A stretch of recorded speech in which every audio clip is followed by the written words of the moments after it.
Good evening, Rick. Would you believe it's Dr. Doom? What's on your evil mind? Hold your insulting tongue and mark my words well. How about this rumor that you are really hired Mr. Stark?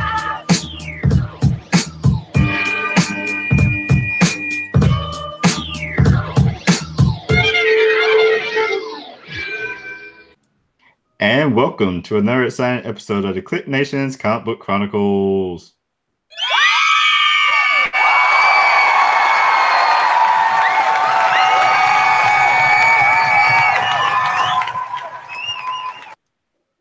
I'm your host, Tim D.O.G.G.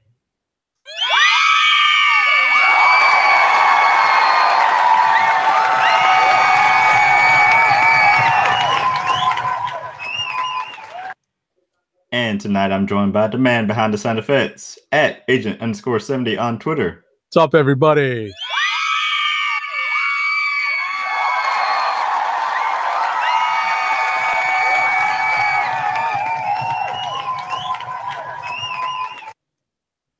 And we also have at RowdyCat on Twitter.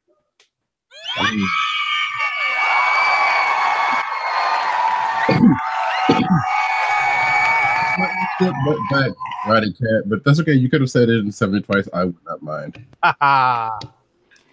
Well, I almost said it because his image is up on my screen as I got ready to talk since I'm not running the show tonight. Oh, good. But joining us once he gets his computer situation taken care of will be at PCN_Dirt on Twitter.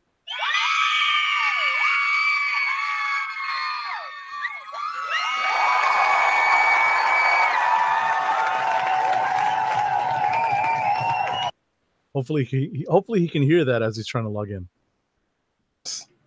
Make sure to go to our website, thekliqnation.com, where you can find previous episodes of the Comic Book Chronicles and Comic Book News. On our homepage are links to our social media accounts. We're on Twitter, Facebook, YouTube, and Google+. Make sure to subscribe to the podcast by going to iTunes, Stitcher Radio, TuneIn Radio, Google Play, and YouTube.com. And we are also a part of the Coast Little Podcast Network. Go to cspn.us. Do it today. And while you're on the CSPN, make sure to buy some Comic Book Chronicles merchandise by going to shop.cspn.us. Remember, we record live every Thursday night, 9 p.m. Eastern Time. And you can always tune in by bookmarking the link, thekliqnation.com/live. And if you're on social media talking about comics, make sure to use the hashtags Comic Book Chronicles and CBChron to join in the conversation.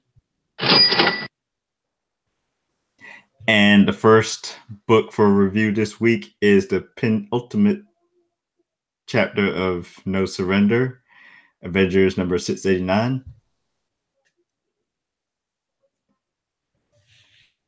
Pretty sure I used that word penultimate right. Yeah, you did.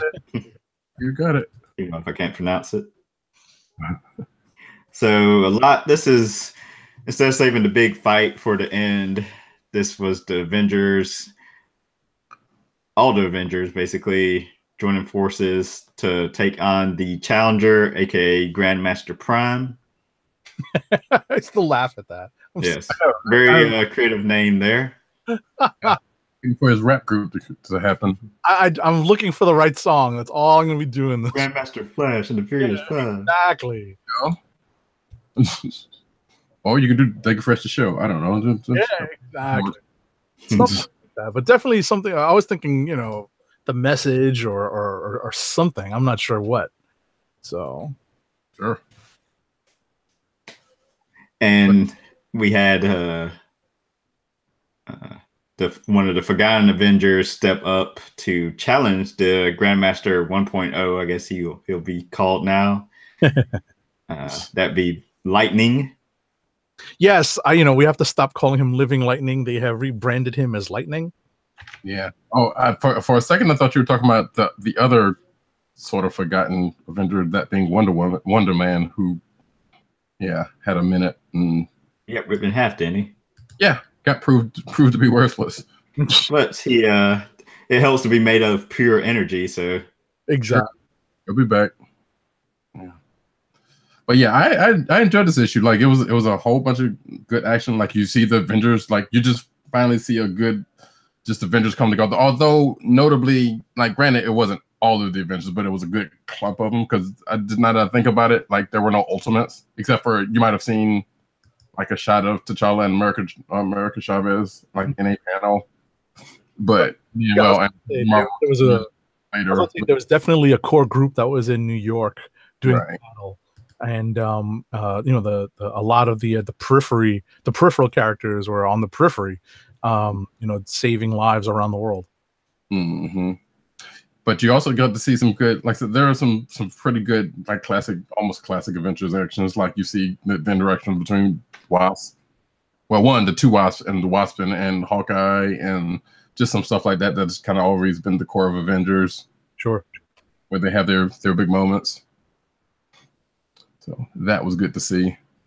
And I kind of like that Wade and Zub and Ewing kind of wrapped things in a knot, or at least brought things back from the very beginning of the story arc, because of how and what I'm speaking of is the game that is played between Lightning and and Grandmaster 1.0. And when I saw that, I was like, "Oh yeah!" So now we know how that all ties in from the very beginning of the story arc.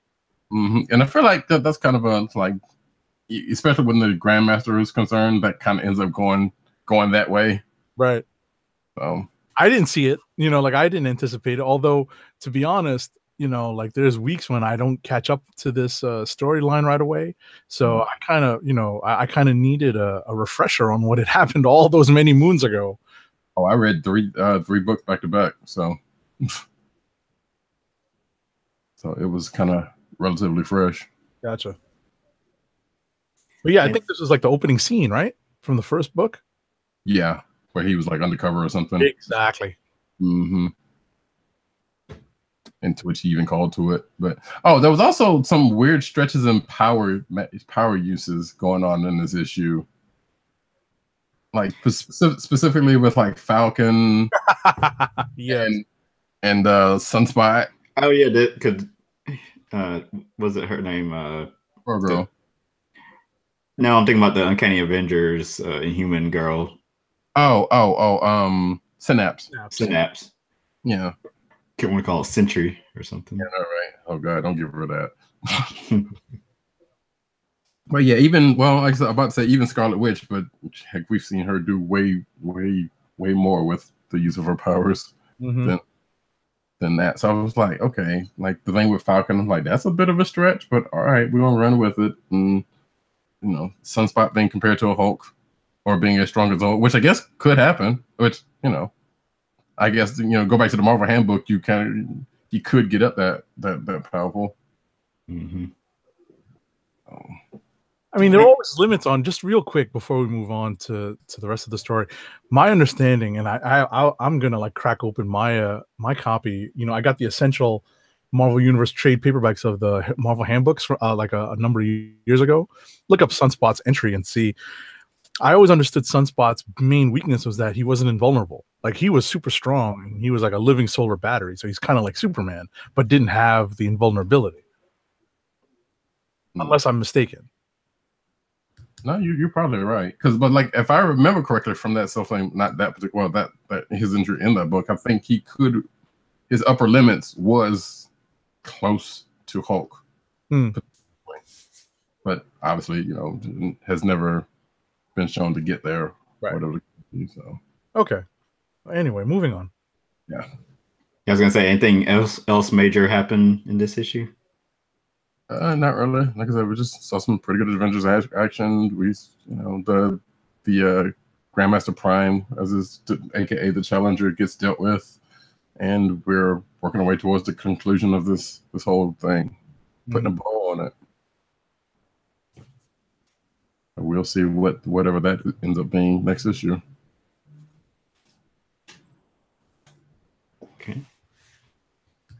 What else do we want to jump to next? We want to stick in the Marvel wheelhouse until Doug, if he's able to join us. Sure. Let's do Tales of Suspense 104. All right. I admit, so good choice. Yeah. So again, this book has been pretty fun the whole way out, but it is now over with. Although it looks like it sets up, well, it doesn't even look like it does set up, because you see after the last page where It's literally a note that says right. almost to be continued. Almost to be continued. Yeah. So we have as my notes put it, it all comes down to this: fun, action, some exposition, lots of cursing, some fun times.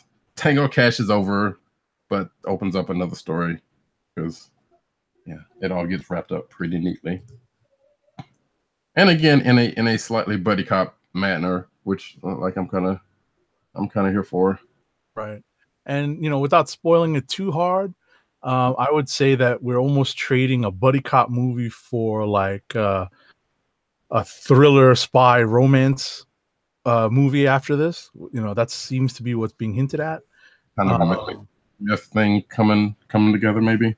Exactly. And I personally like the Ursa Major cameo appearances in this issue. Lots of fun. Nice. They use him to good. Matt Rosenberg used him to good effect in the issues that he appeared in. Yeah. So is this the last issue? 1, 2, 3, 4. Yep, we hear you. Hey, I'm here. Hey. Cool. Yeah. So we're just wrapping Tales of Suspense number 104. We've only done one other book before this, Avengers 689, I believe it is. So you're not It's far behind. 28 minutes after you've only done 2 books. So anyway, you were saying, Tim?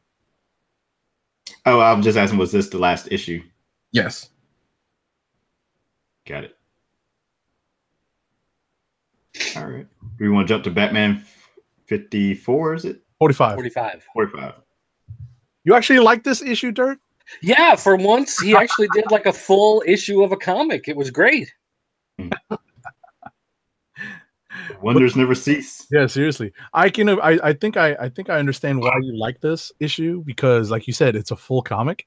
At the same time, I my own notes remind me how I kind of came out of this. Very quickly. Yeah, go ahead. No, I was just saying, just very quickly. I'm pretty sure that every comic I read featuring Booster Gold leads me to wanting to punch Booster Gold in the face.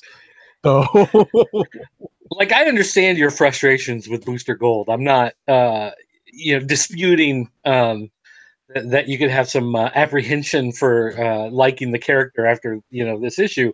But no, what I was impressed that we got more than like a 30-second read in this issue. Like, there's an actual story in this issue. It does not use 5 pages of panels to tell 3 lines of narrative overlay. So no, but I like first you're reading this book and you're like, wait a minute, this doesn't make any sense. Like, what the heck is going on? And then you start to realize like what's going on. Like, this is not reality. Something's wrong somehow. And then it's like, well, are we still stuck in this poison ivy thing? I thought that was taken care of. Like, what is going on? And then you realize, okay, Booster Gold and time travel and all of those things. So yeah, that's going to give some people some headaches. They hate all of that, Terminator 4 type stuff that comes into play. You did not just refer to Terminator 4, the one Terminator movie I have not brought myself to watch. I don't even know which one 4 is at this point. I mean, have there been 5? I think there have been 5. Yeah, there have been 5 or 6, maybe. I think it was about 5. Oh my gosh. Anyway. Genesis, I don't. No one cares. It's just. Yeah, was Genesis 5 or 6? I don't remember, but anyway. I don't know. Genesis was 5. The fact that we have to have this conversation, because I think Salvation was 4. What was 3? Oh my God, there's Salvation. I forgot about that one. Oh. Anyway. Yeah. Anyway. Does this issue call back to that Justice League the Booster Gold episode of Justice League United? That I could not tell you. I don't remember. I've only seen like 4 episodes of that show. So Wow. It's been a while since I've seen that, so I have to refresh my memory. Nah, it was the one where anyway, Booster was running around and nobody knew what he was. I mean, everybody else was saving the world and he was kind of running around. Don't worry about it. Oh no, this is. oh yeah, no, this is completely. Right. So you want to just break it down real quick, Dirk? Okay, so basically, Booster Gold has created a wedding gift for Bruce Wayne, and it's basically to let him see what life would be like if he wasn't Batman.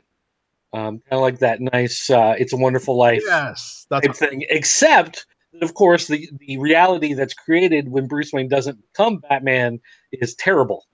But yet somehow Bruce Wayne doesn't become Batman, but Dick Grayson still does. I'm not sure. Anyway, it doesn't matter. Regardless, so you can imagine this creates some sort of problems, especially when he comes to Bruce and explains this isn't reality.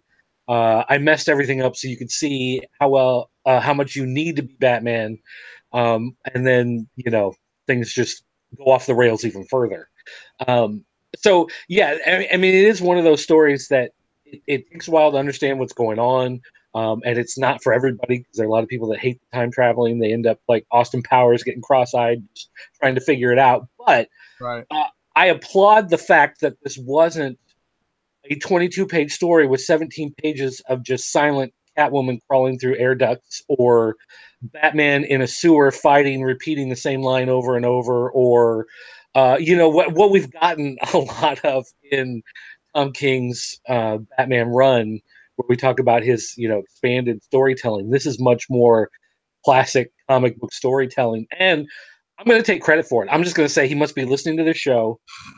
He's heard my criticisms, and so now he's trying it out to see how it feels. And I'm telling you, this is the way to go.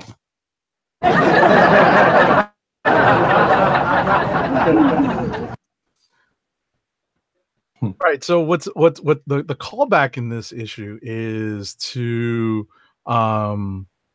a story that we're familiar with when it comes to Superman. What do you get for the man that has everything? That is, right? If you know what that is, you can Booster actually mentions that as his inspiration behind this wedding present that backfires spectacularly. And thank you for giving me a title of the show. Because that is needed. So, yeah, that's Batman 45. Did you have anything else to add, Tim? No, I did like reveals of where the different Batman family members are now in this altered timeline. Someone brought up, and this was a good point, because Booster recently appeared in I think Superman or Action Comics storyline, and I didn't read it, but I heard he wouldn't let Clark change his past, but yet he felt okay changing Bruce's.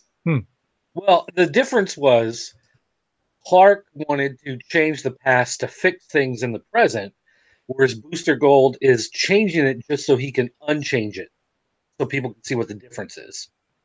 That seems very irresponsible for a time traveler. It is, but it's also Booster Gold. It is.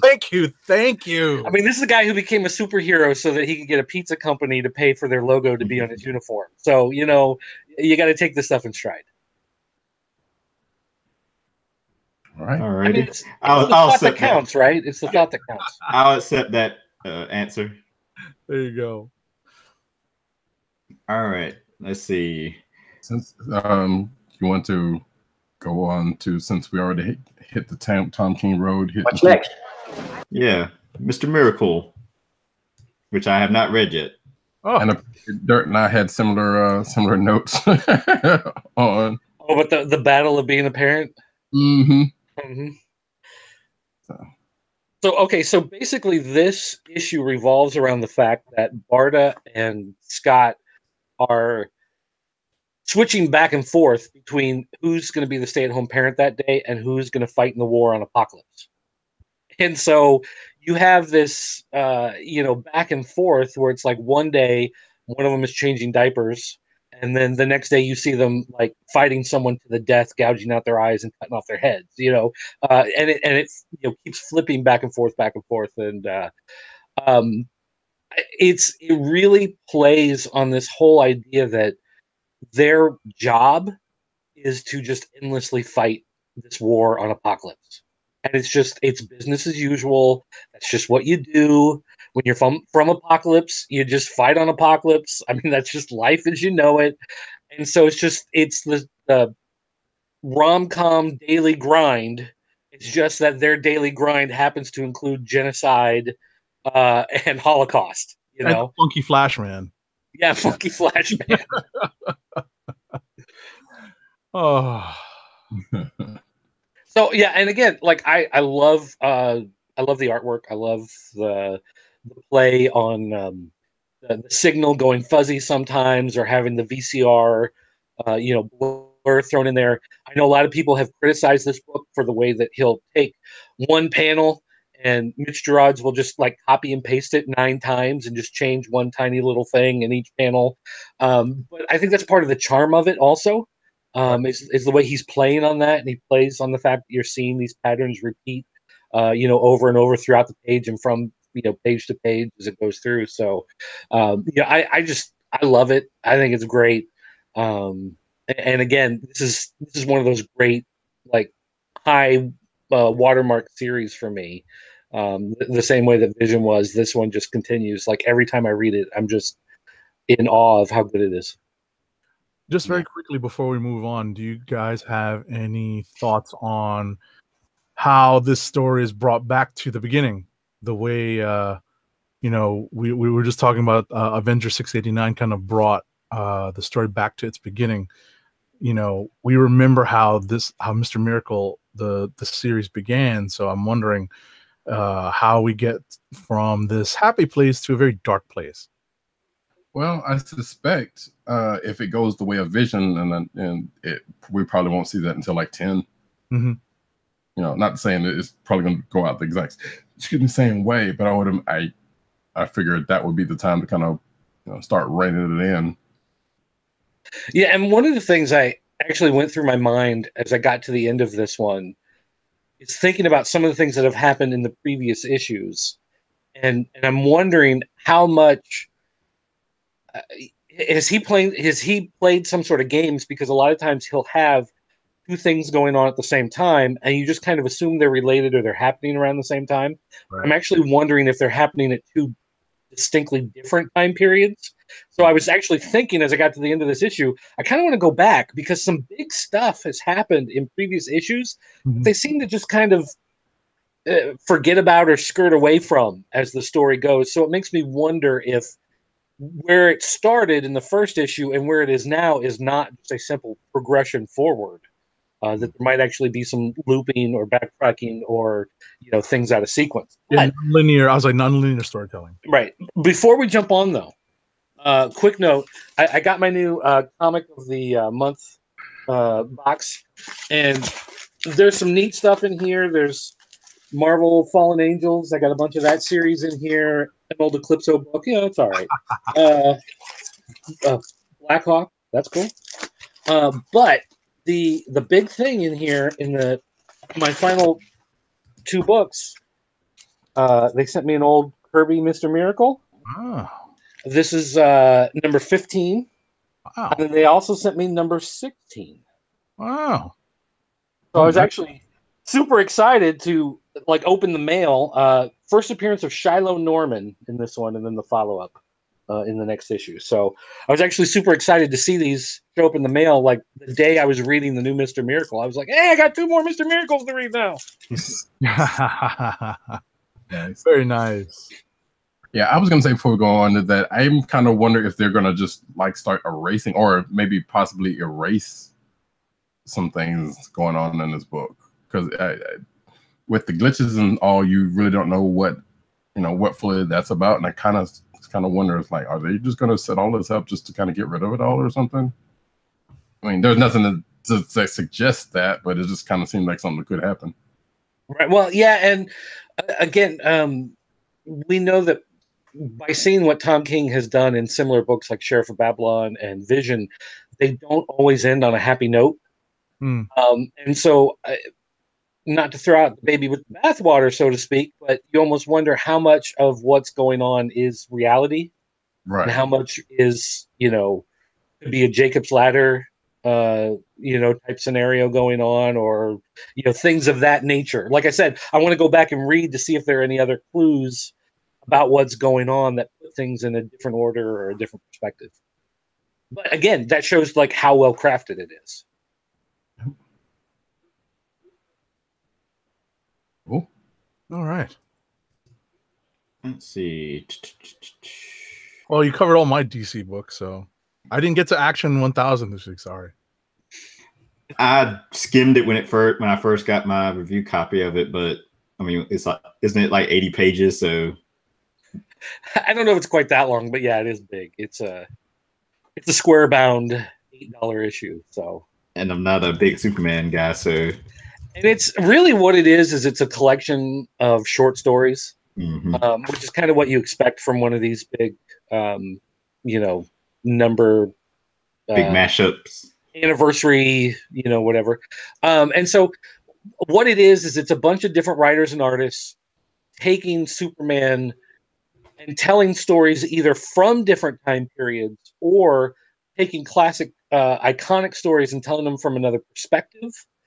Or doing some of those kind of crazy far out things that you can do with Superman, like having him at the end of time, or dealing with some of this other stuff that a normal, regular comic character you don't expect to go through some of this stuff. So, as far as like a tribute to the character, it's one of those things that you don't have to have ever read Action Comics before, or you don't have to be up on the current storylines. If you know who Superman is, you've seen a movie or a cartoon here or there, you're going to be able to follow along with what's going on in the book.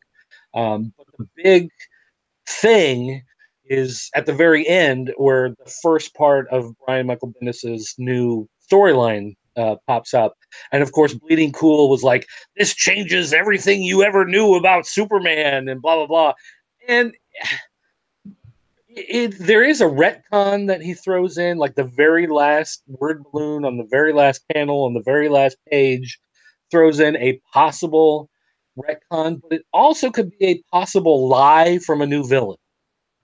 So it's one of these things where is he revealing this great new secret of something you didn't know from, this something that's been kept hidden from you, or is he just lying to get into Superman's head? And especially considering the aforementioned Booster Gold storyline we just talked about, would kind of make it seem like Bendis is either really reaching to try to do something cool, or it's just a smokescreen. It's a red herring. But overall, I kind of hate paying $8 for a comic. But at the same time, it was there are a couple stories in there that I think are really well done, especially that they're all done as short stories. Right. Some of them are really kind of touching, or really play on the character in a way that you don't expect. And so I did appreciate that in some of those stories. So it was worth reading. But boy, paying $8 for a comic is really hard to do. Well, it's nice to see some creators on this too. Like I saw a Weezy Simonson story. Just kind of scrolling through this now. I saw Olivier Coipel doing some art. Neil Adams doing some art. Yeah. I mean, when I get my physical, I mean, I can always read our review copy, but I'm always disappointed to hear that there isn't like a main one big, like anniversary story, and then it have smaller stories. It seems like there's a bunch of small stories in this. Right. But again, they're done in that way. If you think about the way that DC approaches their characters when they put them into TV shows or movies or cartoons, where each one is kind of its own standalone thing, so it's allowed to do things a little differently, tell a story a little differently. It's never 100% the same. It's not like the Marvel Cinematic Universe where everything is locked down, and now the cartoons are even starting to tie in, the TV shows are tied in, and everything has to follow this exact storyline. It's done in that way where the the writers and artists that come in and work on this are able to do things a little more creatively. Like there's a follow up to the Action Comics #1 cover. So it tells you like what happened after he picked up the car and smashed it into the rock. There's a storyline that talks about Superman coming back to Earth right before the sun explodes and consumes the whole planet. Way off in the far future. So there's just fun things that are done with the character that don't really fit in the continuity, but they kind of could. But then at the same time, they kind of don't. So it's just allowed to use the character and play with it and have fun with him and tell the story that they want to tell, kind of regardless of what else is happening. Yeah, I was gonna say it's more like an annual than anything else. Like kind of like one shot annual things. Okay. Yeah. All right. All right. I read a bunch of stuff this week. Let's see if anyone else read something similar. Tim, you want to talk about Amazing Spidey 799? I do. Cool. This was great. Yeah, this is a potential click of the week for me. There's a lot of action in this. What's funny about this is that I thought of the DC universe when I was reading this, because they've really kind of created a spider family reminiscent of the Bat family, where there's a lot of kind of extended family characters in the Spidey universe that in this issue he calls upon for aid against the Red Goblin or Carnagoblin. So yeah, it showed that he's not alone. Right. He's got friends to call in when he has to not be involved. We'll say it that way. Right. But so I like that we got the reveals of who Stanley and Normie's nanny is. Mm-hmm. We got a throwdown between the Red Goblin and Spider-Man's amazing friends. Yeah, and it was well done because it was, they paired off logically, and then it just kind of devolved into a brawl because of a neat twist in the combination of the Green Goblin and Carnage. Mm-hmm. And then we got something very spooky and not expected. Oh yeah, the Red Goblin at the very end. Absolutely. And I also need to note that Amazing has definitely tied into what has been happening in Spectacular, Peter Parker Spectacular, because the last few issues have tied into one of the big reveals, one of the big twists in the Spectacular series, and that's dealt with early on in this issue, and it proves to be a turning point in the final confrontation between these two between Osborn and Peter Parker. Yes. So 800 next month. Is actually the big, I guess, finale of Go Down Swinging, but Slott's final issue is actually 801. Right. Doing the after. Give him the most Spider-Man comic titles written, or whatever odd streak he's trying to go for. Right. All right. Let's see. What did Roddy read? Because I read a lot. Roddy read a lot. Black Panther 172. Yep. I was just about to mention. Right. So the last issue revealed that the big bad in this is actually a character, a villain that I know has appeared since this long ago story, Fall of the Mutants story arc in Uncanny X-Men, but I believe that's his most memorable appearance. And I remember those are some of like the best, most overly melodramatic Chris Claremont issues that you will ever read. And I absolutely recommend people go back and read those. Like literally comparing the X-Men to, the Spartans at Thermopylae. So that's some great stuff right there. But the adversary here is, the big bad. And, as Roddy's about to mention, there is a guest appearance in this issue by a certain mutant that appeared in that X-Men issue to help face off against the adversary. Yes, indeed. So, I mean, and it's not a big secret because Storm's been a part of this book for a few issues here and there during the run. And this one, actually, not only is she in here, and I guess it bodes well because hey, if anyone knows the adversary, boom, it would be her.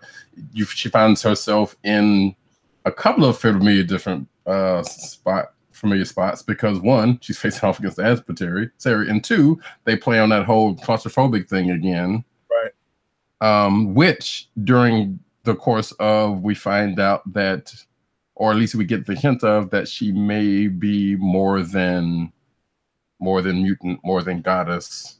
You know, if T'Challa's speech to her while she's buried alive is an indication, kind of hints toward there's a little bit more to her than we know of, and we already know she's about to have another change to her status quo, I guess, in another book. But that's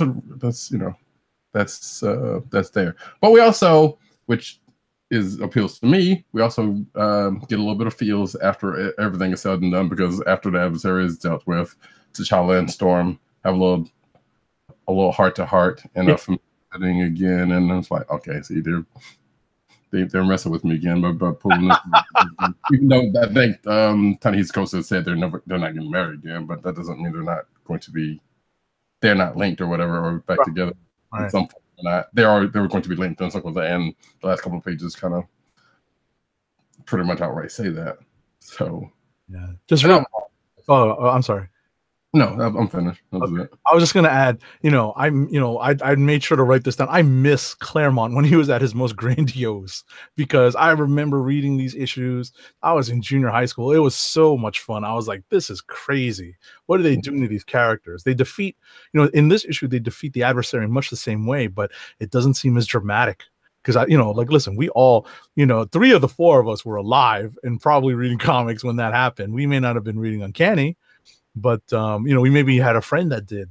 And listen, this is some great storytelling, but it seemed more difficult to defeat the adversary. Granted, it was done in a very similar fashion, using lots of spiritual energy. We'll put it that way, without spoiling too much.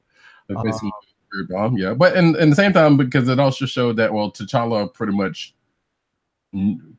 knew without being exactly sure of what was going on or who was behind it, and therefore they were already halfway prepared for things, as opposed to that old storyline when they're just meeting the adversary and all this kind of good mess.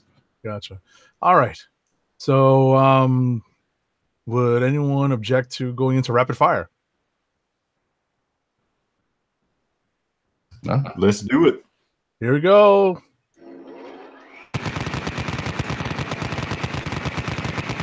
All righty, we are in rapid fire mode for reviews. We'll just shoot through the last few that I have. Incredible Hulk number 715. The sequel to World War Hulk is pretty fun. Amadeus is struggling to control the Hulk alter ego, and this leads to some great scenes as the other heroes try to stop the Hulk from going too far. Infinity Countdown number 2. This series is a lot of fun, even though this really could be basically a Guardians of the Galaxy issue. And last for me is Miss Marvel number 29. Roddy, I don't know if you have this on your list. No, because I'm just finished reading 28. Okay, so you'll like that 29 kind of starts in a fresh direction by kind of going back in old directions, because all the teenage angst and love triangles we had not seen in the book for some time are now back with a vengeance. It's an extremely well told story by the entire creative team. And those are my rapid fire books.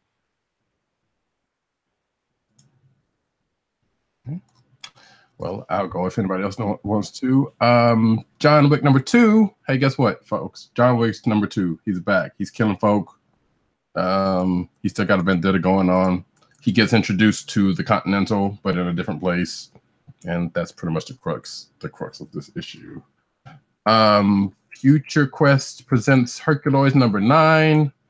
Dorno, who is the youngest, the kid of Xandar and Tara, makes some mistakes. He's growing up. He's being a brat, kind of. And then he meets this alien who tries to fulfill his wishes and ends up causing a whole bunch of problems. for him and the other Herculoids, which ends with this alien turning him into an adult, because Doro's been like all the times like, hey, I'm an adult, I can handle myself, but he also got a couple of people killed almost. But and at the end of the book, now he has to save the other Herculoids because he has to prove that he is indeed grown up. Star Wars Poe Dameron number 26. So now we basically have a new beginning, whereas this comes after, actually this takes place after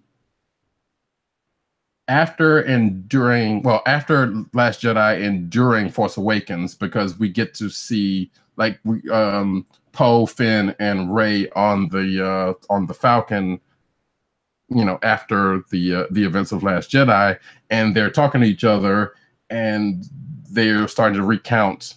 Basically, they end up recounting Poe's mission, which the whole storyline beforehand was kind of before that, but now we get to the point where it's right before Force Awakens, and what happens between he gets his mission and that one scene where he gets thrown from the TIE fighter, and we get to see all of that going on, which looks like it's going to conclude next issue. So we have now pretty much stepped into after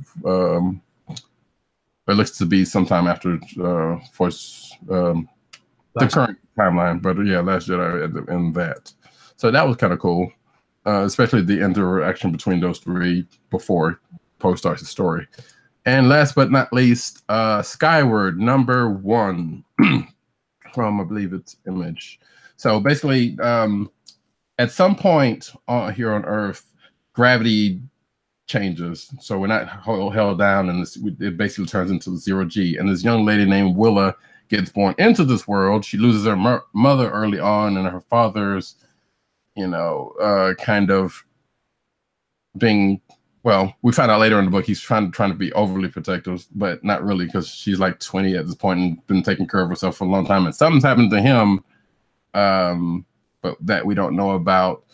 So, but she wants to go out and see the world, but her father's like, it's too dangerous because the sky will kill you, because that's how her mother got killed during the day of, they call it G Day, which is the day that gravity reversed itself, basically.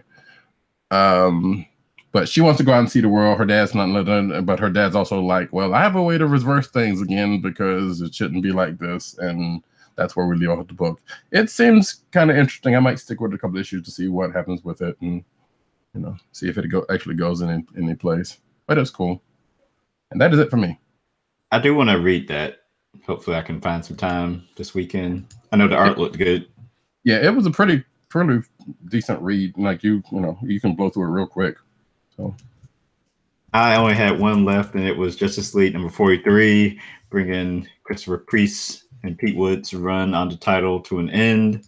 He kind of wraps everything up nicely while setting up things for No Justice and various Justice League spinoff titles, like the Batman's reason for putting Cyborg as the leader was to groom him, which will then see him take the leadership position with Justice League Odyssey.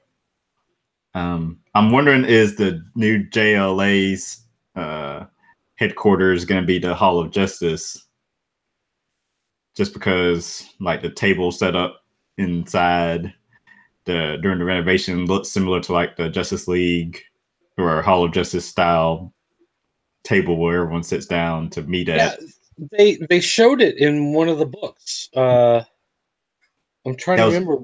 Wasn't that Metal? The end of Metal showed it. Yeah, yeah. Where the Batman's having the party for all the people that were involved in that last fight or whatever, and he takes, I think it's Superman and Wonder Woman into his office, and there's like blueprints laid out, and it shows the old Super Friends Hall of Justice.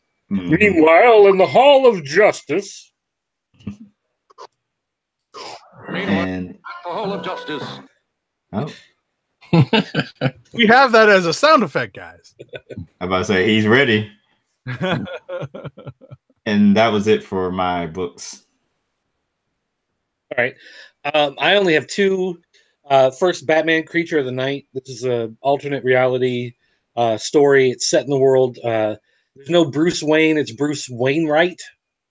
He reads Batman comics, so he's familiar with the character and everything. He's got an uncle who he calls Alfred, even though that's not really his name. It's one of those books that it took until this issue for it to finally click for me. It's I thought it was going to be this thing where he's in the real world and he gets pushed, and so he becomes Batman. You know, kind of like what they do with Earth One stories or some of that stuff. But this actually takes a very different turn. It didn't make sense to me last issue because, well, just the way the Batman was acting is that it didn't make sense for everything else that was happening in the story. But they explain it in this one, and it is something completely different. It goes off on this crazy track, just out of left field, and it's great. Like now it makes sense. Now it's a lot of fun. They've explained it, and I'm not sitting there going, "Why the hell is this happening? None of this makes sense." So I'm actually enjoying this, and it's John Paul Leon artwork, which I always love. So the other book I read this week was Superman 45. This is the end of the current run of Superman, so that they can lead into Bendis's Man of Steel this summer. It's Patrick Gleason and was it Pete Tomasi? I think that's how you pronounce his name. Tomasi, whatever. I say Tomasi. Yeah. I say Tommaso. But anyway, but it ends their run on the book and all the stuff that they've done with Jonathan, all the stuff they've done in Hamilton County. All of that's being wrapped up, and it's actually written kind of like a TV series finale. It shows you some of the characters who've appeared over the run and kind of where they're at and where they're being left. They're moving back to Metropolis, so they're boxing everything up in the house and getting it all out of there. And they're taking this one last night to walk around the town. It's the county fair, and they're walking around and talking to all their neighbors and everything like that. So it's just one of those where it's all put together like that TV series finale. Like they're saying goodbye to a lot of stuff. It's open ended, so they're going to move on and do other things. But this is the end of this run, and it really reminds you how good this has been, how likable Jonathan has become, how well they showed Jonathan going from the little kid to Superboy and learning to really control his powers and going off on that journey and everything. So I did not shed a tear, damn it. But boy, this was good. This was a good book. Nice. And that's all I had. That's funny. All right, so I guess we're getting up to clicks of the week.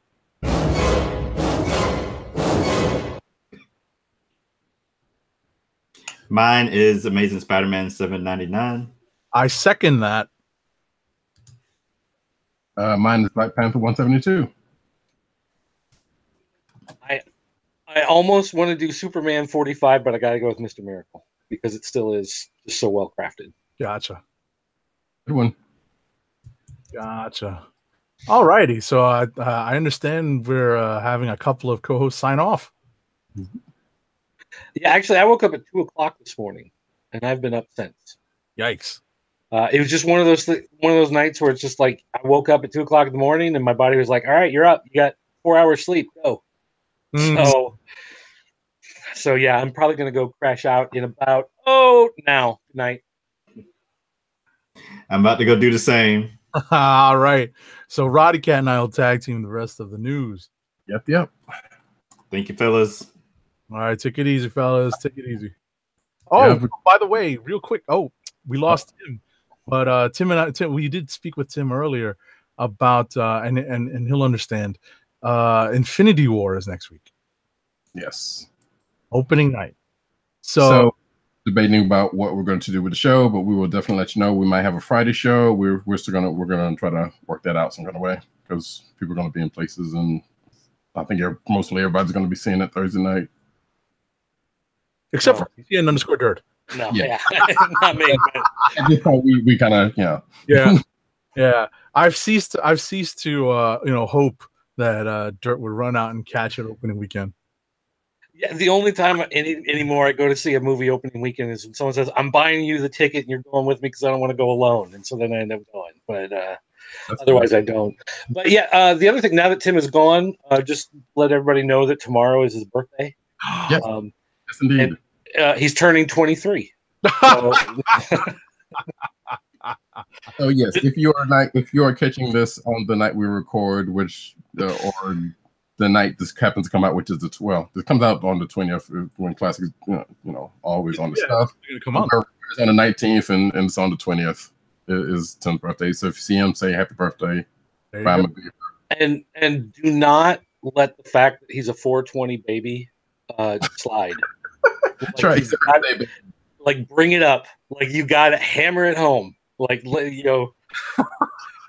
got to run with that one. So. All right, I'm going to go pass out, guys. Thanks for having me. Take it easy. Have a good one. All right, that's funny, and I'm gonna try to make it through an ad read now that I did not even realize the date.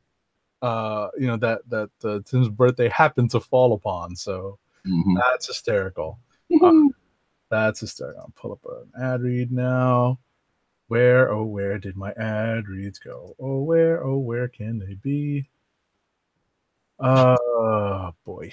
Did I close the window? No, I did not. While you're doing this, while you're doing that, I can bring up this real quick so we can get it out of the way. Oh. So I haven't been on the show in a couple of weeks, and I went to my comic shop yesterday because it's New Comic Day, and I had 3 weeks worth of book. If you've seen my Twitter or my Instagram, you know this already. In fact, you've already seen this, what I have in my hand, which is a 3-pack of Marvel Legends figures. We got Vision, we got Sam Wilson, Captain America, and we also have Kate Bishop, Hawkeye. So, and it's almost like my comic book shop guy knew I was coming in because he kind of had it in a very prominent place so I could see it. Yeah, because they got the figures right next to the thing, but it's like that just so happened to be on the corner. This happens to be on the corner. I'm like, all right, and of course, this was a Toys R Us exclusive, as it says in the box, so he went and got a bunch of stuff from there. Right, and they're having their going out of business sale. And he's also because I'm shops just getting back into which Heroes and Dragons, Columbia, South Carolina. I'm not getting paid for that plug. I'm just saying it's my shop.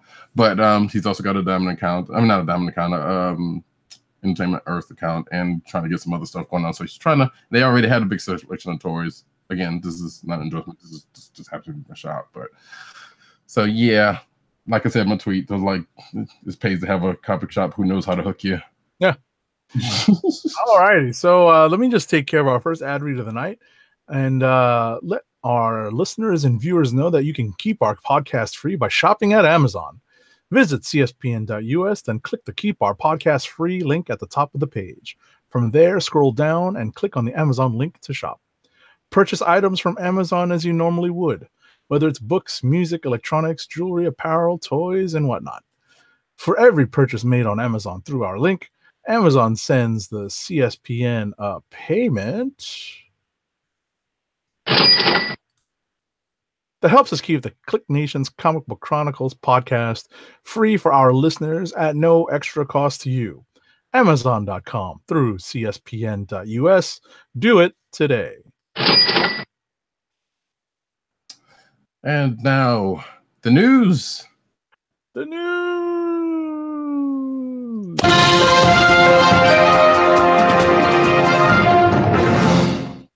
And as always, we start with the cinematic news as I pull up the screen share. Age of 70, if you will. I am pulling up my sheet now. Okay. All right. Now, sir. Here we go. So Gotham debuts. I just scrolled right past it. Bruce Wayne's first Batmobile. So Gotham has meticulously followed Bruce Wayne's eventual transformation into Batman over the course of his 4 seasons. But now we've finally gotten to the point where they have revealed his first version of a Batmobile, courtesy of Bruce's ever-vigilant guardian, Alfred. Of course. Alfred being the MVP of the show. One of them anyway. Right.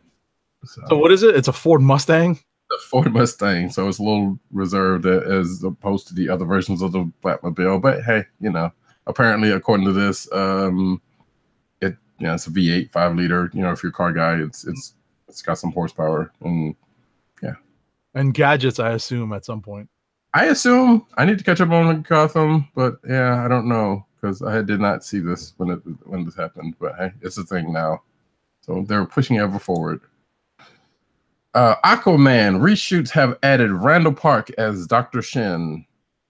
So I assume this is someone that is important to the Aquaman lore. I do not know. So is this how he gets from being fresh off the boat to Aquaman? Oh no! Oh, what a bad pun. That was, but actually it was pretty good at the same time. That was bad. Hold on. So, according to this article, Dr. Shin, the man who helped the young superhero being Aquaman deal with his powers, who later becomes obsessed with finding Aquaman's lost home of Atlantis. So, yes, someone of some note in the comics. So we found out what yesterday, I think, that Steve. A couple days ago. Yes. Oh, it's 2 days ago already now. For this? No, I'm talking about the next story. Oh, actually, yeah, it was like yesterday. Yeah. So Spielberg is. No, I'm sorry, 17th. Yeah. Oh, it's 2 days ago. So Spielberg has revealed that he is now on board with DC's version of Black Hawk. To live action. Yes, who we saw a little bit of in the Wonder Woman movie. That being Saeed, what's his face? I can't remember his name, but the one guy in there, he was a proto Black Hawk. This article does not have the picture that I was going to show of that, but it does. So yeah, Spielberg's going to be on the Black Hawk movie. Apparently, according to somebody, I can't remember. It was like what comic creator? I want to say it was Wolfman or somebody. Like he's been kind of on, he's been talking about this for a long time about Spielberg being, wanting to do something with Blackhawks. Mm-hmm. So I guess it's something. I guess it's legit. We don't know. It's a thing now. Sure.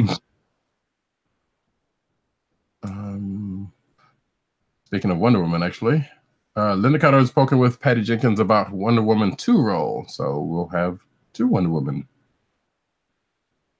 which is awesome. That works. Yes. Linda Carter being a lot of folks of our particular vintage's first crushes. Yeah. Or Wonder Woman. Yeah, that's going to be a lot of people's visions of Wonder Woman when they think of Wonder Woman. Mm-hmm. Who's been in as of late? Well, she was in Supergirl. I don't know if she's still on there or not, but yeah. Okay. So the 2007 DC Comics Wildstorm limited series, The Highwaymen, is in development as a live-action film under Warner Brothers' New Line Cinema brand. Yeah. Do you know anything of this? No. Comic? Close. Yeah, same here. So it is another comic book movie. La-da-da. Titans, there's no need to panic about Ryan Potter's Beast Boy. So after last week's I don't know what to call it, people being stupid on the internet section when they showed Ryan Potter and Anna Diop is. I know you guys have covered that part last week about the rabble about the pictures that showed from the set, of people not having, people being slightly dressed as the characters they're playing, but not with CG and all that, because people going stupid. Mm-hmm. So apparently this is, I guess Ryan Potter came out and said, hey, chill. Mm. Okay.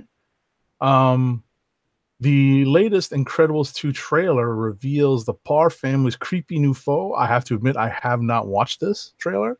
It's a good trailer. No, it's Incredibles. What do you expect? I think I'm trying to stay away from trailers right now to avoid being any further spoiled for Infinity War.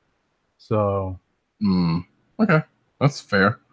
But yeah, there are a lot of people that are, looking forward to the Incredibles 2. I kind of one of them because hey, Incredibles was a great movie. Sure. And the trailer, trailer's pretty good.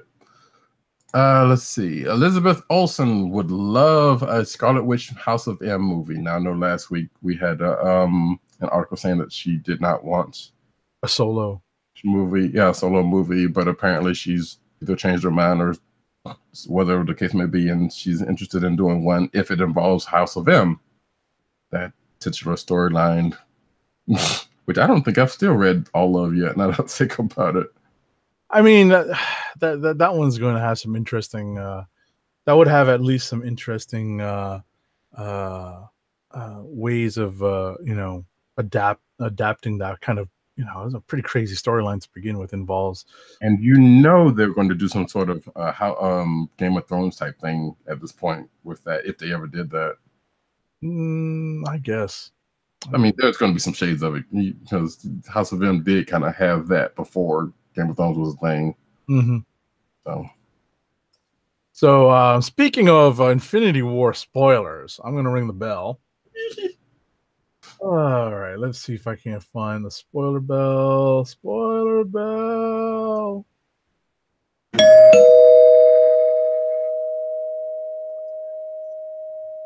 And the reason why I'm not objecting to this is because I actually did see this come across my social media feed. Avengers 4 has reportedly cast an older Cassie Lang. So the Cassie Lang, the daughter of Scott Ant-Man Lang, may appear in the as yet untitled Avengers 4. This does not quite spoil Infinity War. That's partly why I wasn't so mad about it. But we're a week away, people. I'm staying off of lots of my feeds and social media just to not see trailers and stuff. Sometimes it's hard to watch even regular television. Yeah. And obviously, if you watched the first Ant-Man movie, Cassie was already in there. Right. It's just a matter of how much time has passed. Well, actually, what this might be suggesting is because the Cassie in Ant-Man was way younger, and apparently that actress is going to be in the next Ant-Man and Wasp movie, I think. Because I think she may have even been in the show, the latest trailers or the last trailers for that one. So this could be a time displaced Cassie, right? So I said, that's for Avengers 4. Yep. So, and they're also talking about they might be setting up new Avengers with that. If that being the case, which sure. Stan Lee has filmed cameos for 3 upcoming Marvel movies. So all the other stuff that's been going on with him, he's still out there doing movies, which, I mean, this is news, but it's not that much news because I think most of the movies lately he's been doing them ahead of time. He's been putting his cameos. Yeah, they're doing them in bunches. Mm-hmm. So, because you never know how much more time we got with the dude. Right. And that's one benefit. I hate to say this, it's one benefit of them planning so far ahead. Mm-hmm. So they get his cameos in the can and put them in storage. Mm-hmm. So. Alrighty. Agent Carter lead Haley Atwell blames ABC and not Marvel for the TV show's cancellation. So screw you, ABC. I mean, I would totally believe it, and I think there were a lot of people with her before even this came out. So I believe it because they anyway. We're not gonna go there. Cloak and Dagger series cast photos, profiles revealed. So yeah, more on this Cloak and Dagger series than I don't know how to feel about that is coming at some point. All right, so FX's Legion reframes Professor X as a villain.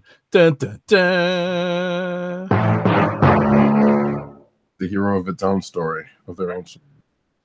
So, have you watched Legion at all? Nope. Yeah, neither have I. Great. Sorry. No, don't be. Too much to watch. Star Trek Discovery's version of the Enterprise had to be modified for legal reasons. So apparently they showed the Enterprise on I think it was the season finale of Star Trek Enterprise, which I need to watch because I haven't. And they had to alter it a little bit because of things. But I know there's a lot of hubbub around, I guess I don't know. Star Trek rights are weird from what I've been hearing. So what I was going to say is they modified it so that they could put out another toy or model. There's, what? That's probably the underlying reason. But I don't know. I don't know. It seems like the Star Trek toys are not as big a thing. Like I can see if they had said that, I like Avengers and whatnot. But I don't know. But you're probably right, regardless. That's a more legit. That's as an illegitimate reason than anything. You know, it's the Enterprise version A12B1, whatever, NCC 17 or 1695. Right. And to be fair, this is like okay, we already know there's like bunches of like there's the Enterprise from the show Enterprise, and then there's the the ones that came after it that came before it, and this is supposed to be 10 years before Enterprise. So of course there's like a slightly different version of the thing that we come to know of. And it's a Star Trek show. Why would you not have an Enterprise in it at some point? Of course. So, even if it's DS9. Anyway, this is mine, right? Yes. John Ridley to write and direct the Blumhouse superhero movie, The American Way. So John Ridley, the writer of 12 Years a Slave, will write and direct the Blumhouse superhero movie, The American Way, inspired by the comic book series of the same name. Haven't read it. Neither have I. I mean, from judging by what this article says, it seems interesting a premise. So, but yeah, it's like America 1972, and I guess there's some things going on. But yeah, good for him. Straight Outta Compton director rise into Hasbro's Mask movie, according to this report. So yes, F. Gary Gray, that of plenty of movies, also Fast and Furious, did one of the Fast and Furious movies, also did Straight Outta Compton, obviously, and I'm trying to think of his older movies, which is done, and I'm drawing a blank at this point. Nevertheless, there's been a Mask movie they've been trying to get off the ground for years. And yes, and Mask is supposed to be a part of this interconnected Hasbro cinematic universe as well. And I would imagine probably the one that they did in the comics as recently as last year at some point. There's not been a release date, no surprise, because this movie's still in development, deep in development. Some would argue vaporware, but but it is. I would be curious to see what a Mask movie would look like, but at this point, I don't know. Like, I know there is a strong cult following for Mask, and there are people who've been trying to, like I said earlier, trying to get this off the ground earlier. I mean, for a while now. So if it happens, it happens. Who knows? All right. Jonathan Hickman and Robert Kirkman are teaming up for 2 Amazon TV series. Transhuman and East of West have been optioned by Amazon as live-action television series, according to Deadline. These are based on the comic titles written by Jonathan Hickman and drawn by J.M. Ringay and Nick Dragata, respectively. The adaptations will be produced by Kirkman's Skybound Entertainment as part of the company's recent exclusive first-look deal with Amazon. Get that money. East of West, people keep telling me I should read, and I'm like, yeah, okay, whatever. I fell off it. I remember when it first came out. Mm-hmm. I think we talked about it on the show. A bunch of us, tried to start reading it. We just couldn't keep up. Yeah. So, Marvel's Black Panther, World of Wakanda. Oh, we are now going into comic book news. If this wasn't apparent about what I was about to say, and that was Marvel's Black Panther, World of Wakanda wins GLAAD Media Award. So, World of Wakanda, the book that didn't get a chance to breathe or last, has earned a GLAAD Media Award, which recognizes outstanding portrayals of the gay, lesbian, bisexual, and transgender communities. The spinoff tells the love story of Ayo and Anika, 2 warriors of Dora Milaje, the all female force. You know who they are. It was written by Roxane Gay and Ta-Nehisi Coates, and Yona Harvey with Afua Richardson and Althea E. Martinez as the artists. Like I said, it died way too early. It could, and it was a sad thing because that book was actually pretty good. And I've always argued that it was released. That was a book they should have kept in reserve until Black Panther dropped. But right, because that was like the one of 2 other books outside of Black Panther Prime that was introduced then and also died. Right, and I think those would have been, because if no one's noticed, they didn't have very much to put on the shelves when Black Panther actually dropped. So they had the Black Panther title, which is great, but Yes. you know, they didn't have any other, like kind of secondary or tertiary books to promote, and it's just bad timing. Yeah. Well, Speaking of bad timing, this was also unfortunate. bad news, but we won't go into that. Yeah, I was about to say there's multiple factors in this. Yeah. What you would cite and what I would cite are probably all contributing. Mm-hmm. Speaking of bad news, Jason Latour and Robbie Rodriguez's Spider-Gwen is ending in July, and they announced this. They confirmed it on social media. The last issue of their run is solicited in the July solicitations from Marvel that were released this week. With the run is ending with issue number 34. Which, as Latour pointed out, like it is very rare that a book is able to end on its own terms, something like this, and much less a book like this getting as long of runs as it has, especially in recent history. 41 issues. Yeah, no. So, it is bad news, but at the same time, it's like, as far as we know, they weren't get canceled or prematurely killed, as we were just saying, right. And it's allowed to come out on its own. So that's pretty damn good. Right. And the book's been solid pretty much the whole way through. It has been. It has been. So good on them. I'll miss it, but even though I haven't slightly been behind, but that's it. I'm glad it's all out on its own. Yeah. Next up, I believe that's me. This comic shows the bonding that happens right after the end of the Last Jedi. So basically, this is talking about that Poe Dameron book I was talking about earlier, and we kind of already talked about it, so we can push on. Okay. So, spoiler alert.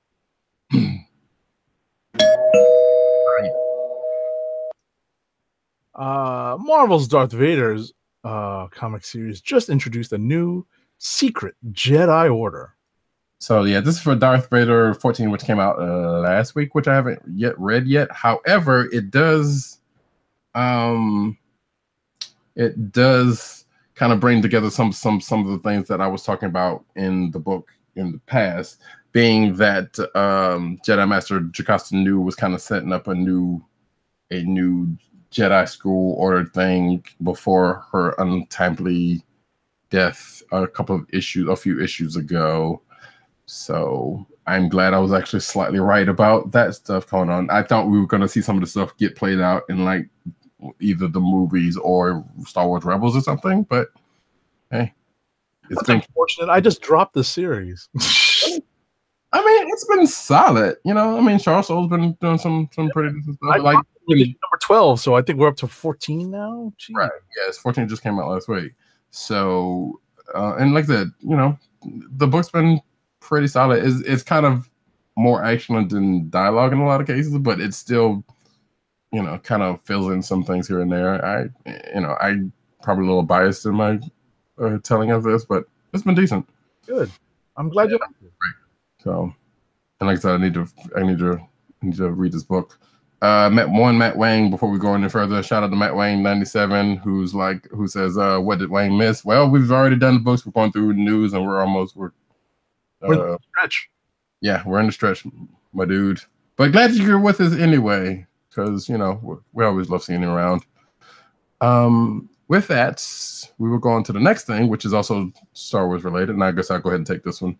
Marvel's Star Wars 50 to bridge A New Hope and Empire Strikes Back. So much like, actually, it didn't really bridge. I was about to say, much like that Poe Dameron bridged. Well, it's just kind of bridging, kind of not bridging. Force Awakens and Last Jedi, but this is actually going to do a thing.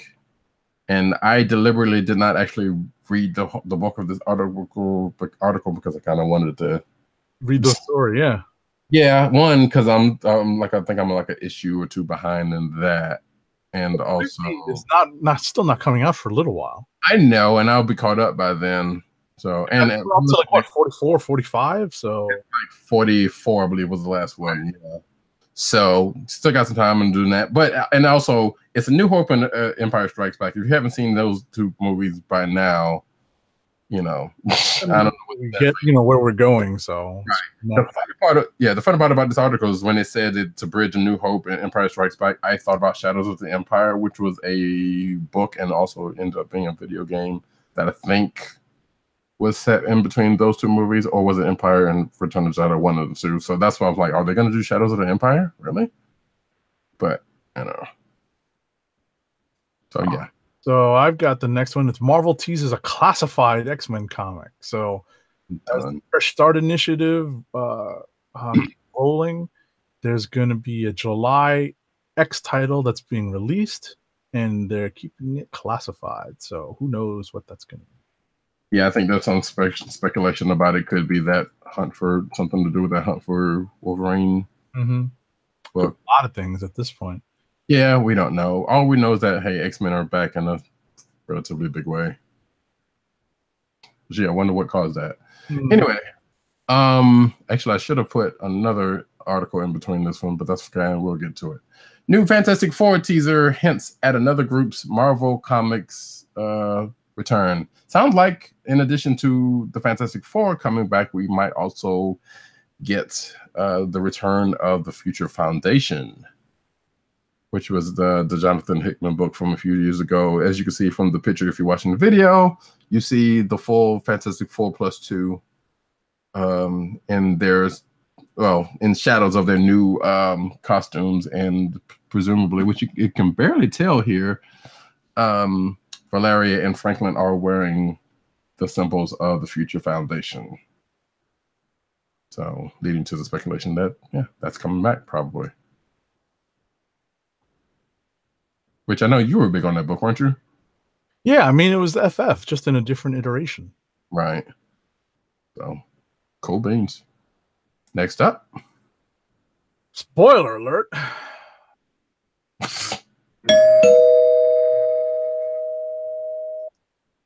Okay. X-Men Storm is Marvel's, or one of Marvel's new Thor, Goddess of Thunder. Yep. I don't know why I don't have that up. That was, again, that was the one I was talking about just now. So, yes, it sounds like Storm's going to be Thor again. And maybe, and it actually, from reading this article, it sounds like Thor Core in some kind of way is coming back, which I'm all right with, because that was an awesome miniseries that came out of Secret. Yeah. Like, I think we all were kind of unanimous on that one when every time it came out. So, but yeah, so it sounds like Storm has a hammer, and I think I also alluded to this earlier when we talked about Black Panther. And I guess wait, was that in Gold? X-Men Gold, I think just happened. Yeah, X-Men Gold 26. She ends up in with the hammer. So I don't know what's going on with all of that. Listen, I'm behind. Huh? On X-Men Gold. Yeah, I mean, I don't think any of us has been reading Gold. I've been trying, but like as I've been saying, you weren't on the show the last couple of weeks, so I've been kind of more impressed with X-Men Red, because Red seems to have a nice solid X-Men story in it. Right. Yeah, Gold seemed like, at least from the beginning, seemed like it was just like, hey, remember this, remember that, remember this, just a bunch of callbacks to previous storylines in X-Men lore. So right. It was a nostalgia trip, which I guess is good for somebody, but it works out. So yeah, but yeah, it sounds like this is going to play out in the Thor books, and I guess obviously it's going to spill over into and from X-Men Gold, because a bunch of hammers are coming from somewhere. Thanks, Jason Aaron. And we don't know who's getting, but we know this is the one that we do know somebody got. So, which almost might make me pick up the Thor books, even though I keep threatening that for the last couple of years. So, anywho, next up, Spider-Man PS4 could launch a Marvel Games universe. So, what's that? No, I'm just like, another universe. Well, see, I know what they've been saying about at least this game and some of the other games out there. Is like none of these are like canon or in canon games, so it allows them to kind of go off and do other stuff with them. So I am definitely looking forward to the Spider-Man game, which should be in a couple of months, if I'm not mistaken. Well, maybe next month. I can't remember. It's soon-ish. I do know that for certain, and it promises to be pretty good because it's, it's Insomniac and they do pretty good games, and they've done superhero-ish type games before.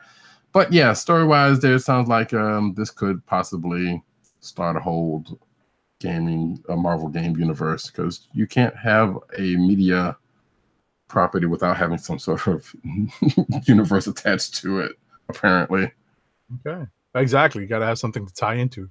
Yeah, so I guess good on them. We will see when that comes out.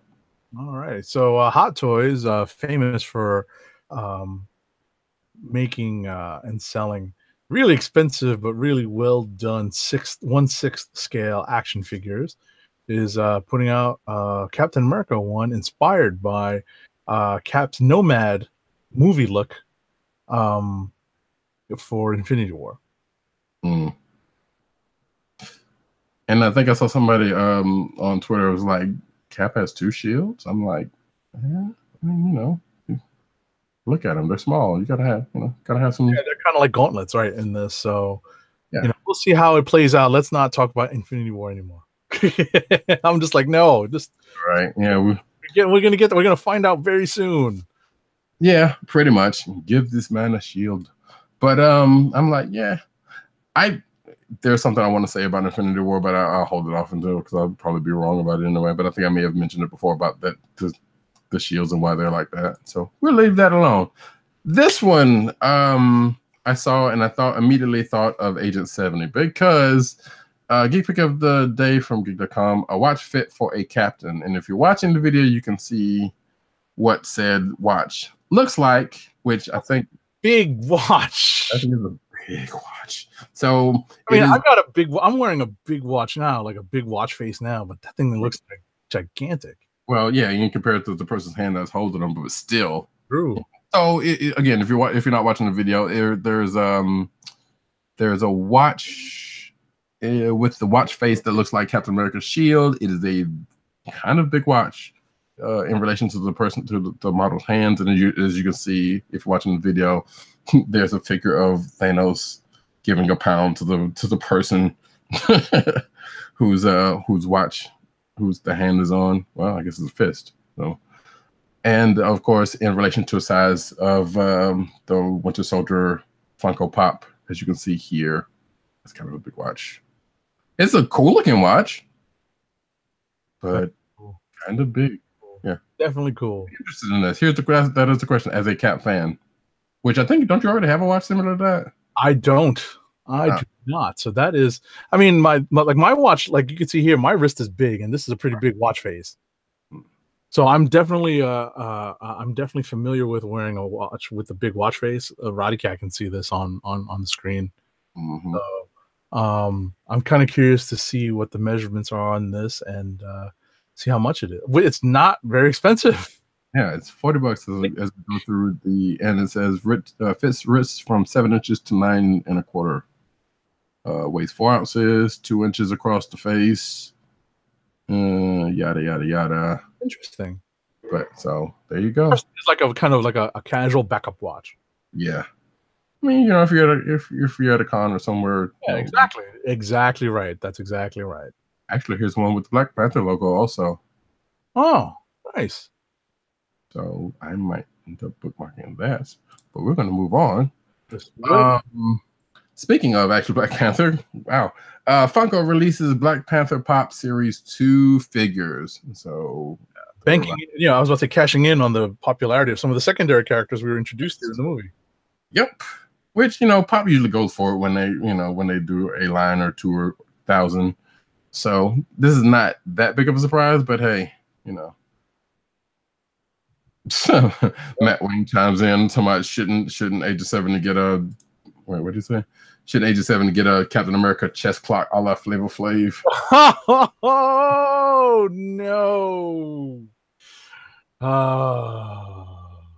Oh, he also says that Aurora got the hammer back in X-Men Gold 25.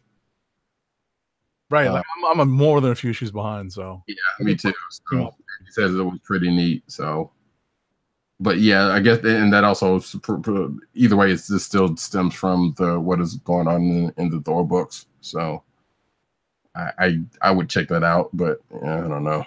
Well, we have our copies. But back to the subject at hand, we got another series of pops. If you're watching the video, we got Killmonger, we have M'Baku and Claw. Rip Claw. Now I was about to say I wouldn't necessarily do that because they could always bring him back as a comic faithful version. They could, but I don't know. The movie. Yeah, the movies still don't tend to go that. Yeah, granted, I actually we will probably see him in Infinity War. Now that I think about it, but I mean that could be, that could be due to the stones or anything. But which we won't go into all of that. So that doesn't mean to me. He might be a flashback or something. So we'll find out next week. Very soon. So speaking of movies, confusingly, Stan Lee is now suing his former business manager for alleged elder abuse. Oy.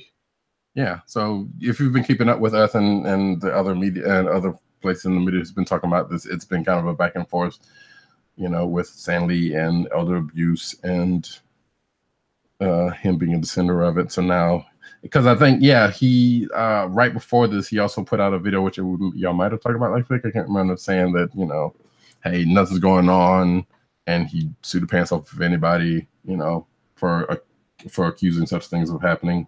Mm-hmm. So, and now this happens. Crazy. Yeah, it's weird. We're watching out for you, Stan, the best we can. Well, we're watching, that's for sure. Well, I mean, if it comes down to it, right? Yeah, hey, Kevin Smith, as reported last week, said he would, you got a place for him. Right. DC's save the date card for Batman Catwoman wedding. So the events begin in May 2nd's DC Nation 0, which I totally forgot that was coming out, and will be followed by Batman Prelude to the Wedding, which is Batman 48 and 49 coming up, and 50, and the newly announced Catwoman #1 that's coming out on July 4th. DC is sending out a PDF of this card for retailers to print out and issue to their customers. So, never mind. A print version on nice cardstock, no less, was given out to attendees at C2E2. And yeah, guess what? Batman, Catwoman are getting married, and they're going all out for it.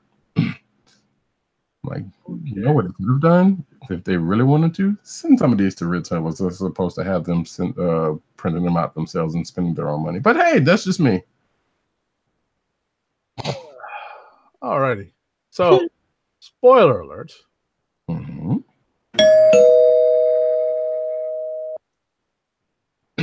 Apparently, in Wonder Woman, the Amazons have experienced a massive change. Yeah, because you can't keep anything sacred. Apparently, the Amazons have been turned into parademons. Oh, mercy! So I haven't been reading Wonder Woman. I thought you were going to say they were turned into Furies, and that would have made sense. You know what? When I first saw the headline, I thought so too. Because like, okay, sure, that would make sense. But no, apparently, no. Alrighty. Yeah, it's a thing. So, speaking of Wonder Woman welcomes new artist and writer in July because, as we said earlier, July solicits are out. It will be Steve Orlando, joined with artist Lara Braga for a story called Transformation Island, which I think sounds like the Parademon thing we just spoke of. Orlando is listed as a guest writer in the solicitation, so his tenure on the title is unknown. So I guess they're basically saying, like, hey, we're going to give you this. We'll see how you do. Don't fuck up. No, I'm just kidding.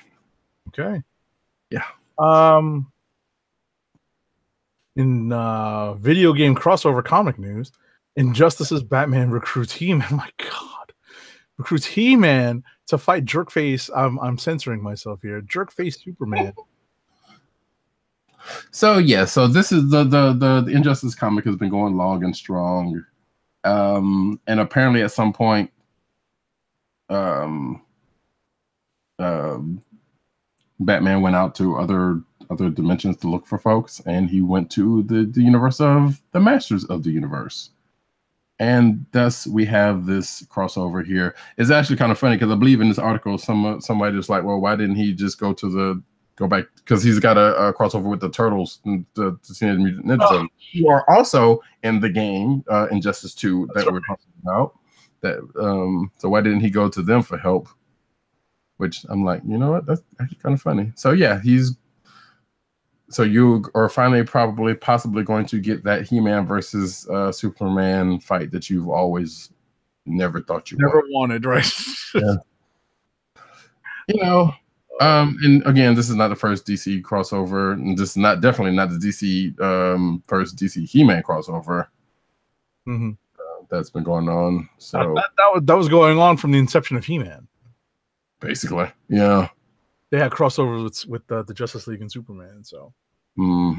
So I'm actually slightly kind of curious about this because these whole crossover things. I haven't read the Batman Ninja Turtle one yet, and Ghostbusters has been doing plenty. I'm just waiting for a great Ghostbusters Batman one at some point because that's surely bound to happen. Because again, there's been crossovers there like left and right. So yeah, we'll see when this one comes out. Whenever it comes out. Oh, July 18th. All right. You're up. About this one. DC is introducing a new color to the Lantern Core spectrum. Actually, upset is probably a little strong. So, fan favorite John Stewart is becoming an ultraviolet lantern. Probably already has at this point. I can't remember. In Justice League 3, yeah. So, is it going to be a Movies Anywhere lantern soon because they just discontinued Ultraviolet? Oh no! Yeah, you did that before me. I missed what you said. Say it again. I'm sorry. No, I was about to say I'm glad you did that joke before I did because I was actually thinking that too.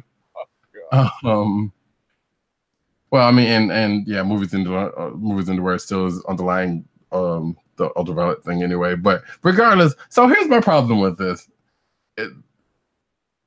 So they used the Black Lantern to become the ultraviolet lantern, and now they can say, well, now we don't see color because clearly ultraviolet, humans can't see the ultraviolet spectrum. Wow. I know it's been a bunch of bad puns tonight, so we're just gonna keep that train rolling.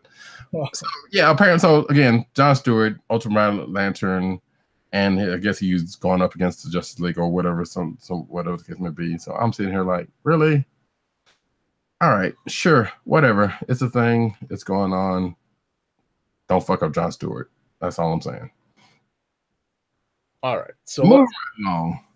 Aquaman turns the tide against Wrath as Kingslayer begins. So this is a storyline in Aquaman where Aquaman turns the tide. No pun intended. Oh, well, we've got a bunch of them already. So. You got next. Yeah.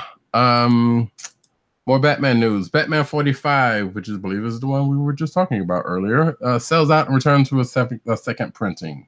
So, guess what? Batman sales apparently, according to our cohorts, whatever. I don't care. Okay. Superman co-creators, Joys, Tragedies, and True Life uncovered in the Joe Shuster story.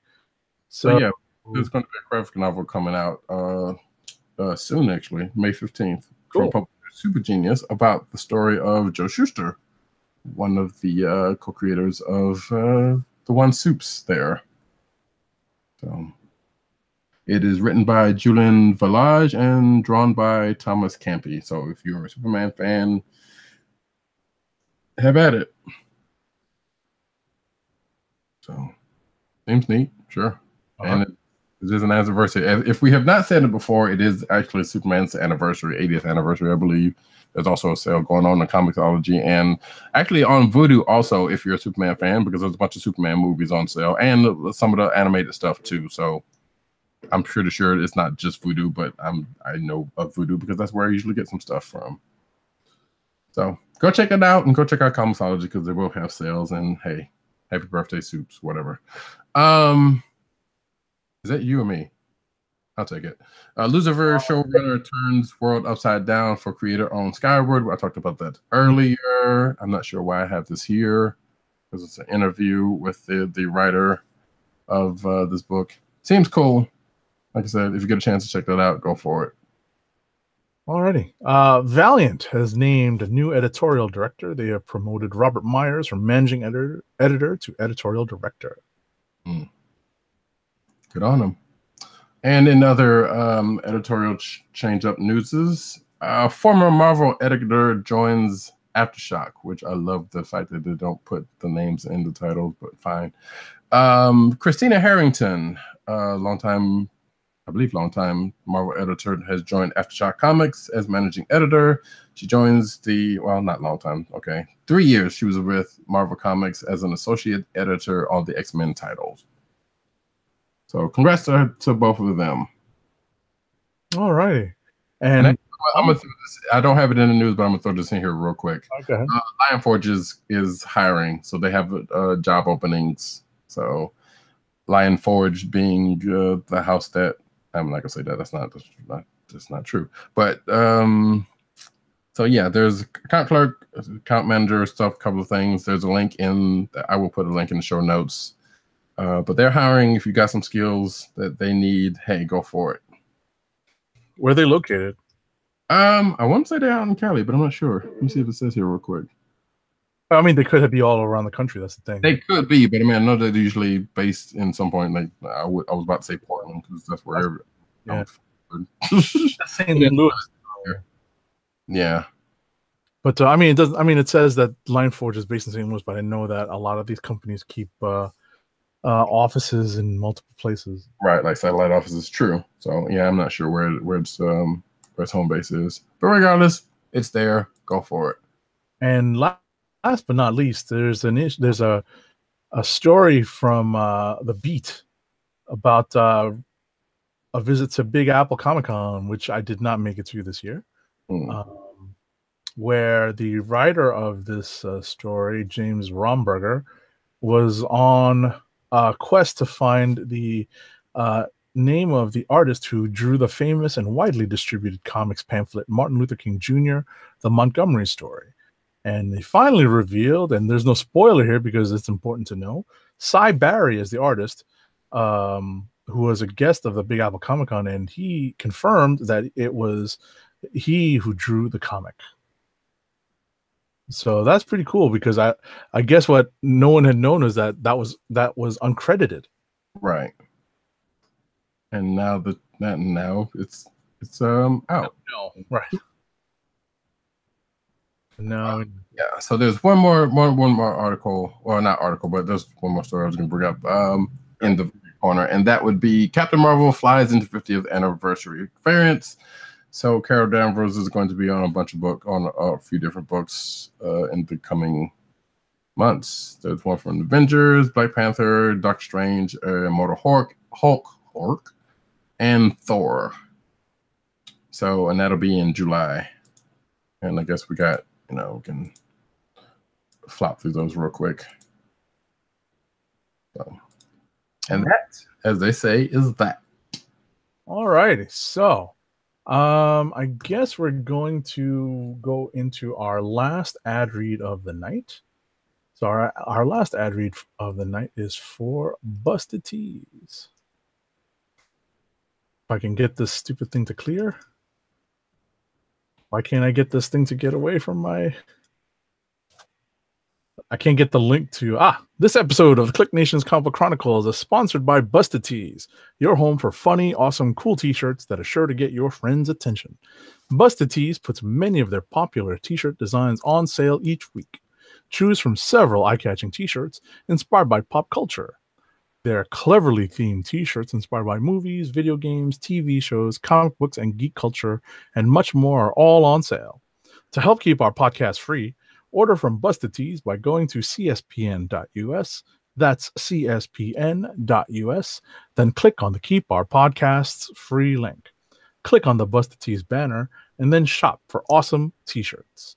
Busted Tees through cspn.us. Do it today. And I got a weird message trying to go to the Busted Tees site, so we're not going to do that right now. Oh, no. Yeah, that was weird. Well, but yeah, weird. But as it is, we are now at the end of the show. this here Comic Book Chronicles for this here week. I'm not going to say. They said don't say the years, as they say in hip hop. Don't say the years. This show's already dated, so who cares? I'd like to thank everyone from coming out. Agent 70.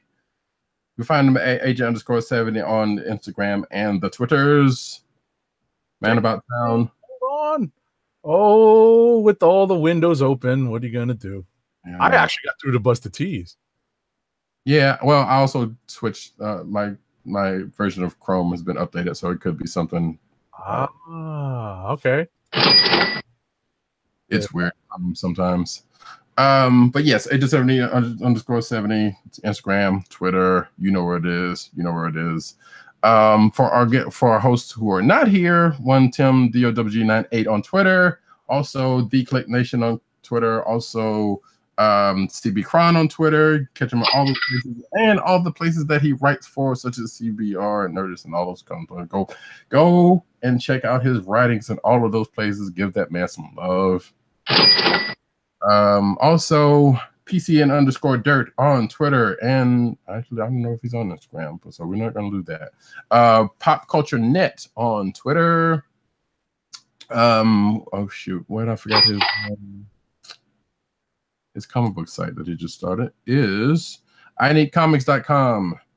That is also his jobby. And also Pop Culture Net on, like I said, .com and on YouTube as those. You can go check him out there. And for myself, Ridercat. Ridercat on Twitter, Ridercat on Instagram. Who cares about that? News Nerds Need on Twitter and Reddit.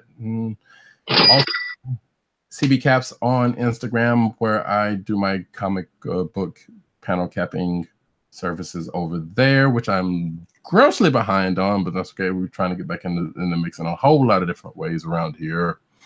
But you can also find this here podcast on the one mothership, CSPN.us. You can also find it on thekliqnation.com. You can also find it at your podcast place of perusals, that being iTunes and Google Play. I don't think we made Spotify Cool Kids list yet. You can also find us on SoundCloud. And, well, there's a couple other places you can find that, but I'm not sure if those places are legit. So we're just going to roll on and say that. Shop.cspn.us. You can go get some merch from this here very program and other programs on the CSPN that you can go and help us out and help you and do it all that kind of stuff. There's some good stuff. You can get like, I don't know, notepad and stuff and shirts. Mm-hmm. With the Comic Book Chronicles emblazoned on it. Rep us and be merry and help us out so we can keep making this good content and all that kind of stuff. Smash that like button. I'm just kidding, don't do that, please. But if you want to, hey, go for it. Do it. With that, this show is at an end. Any closing thoughts, Agent 70? Let me get this thing going. Guess not. Okay. Oh, it's going up.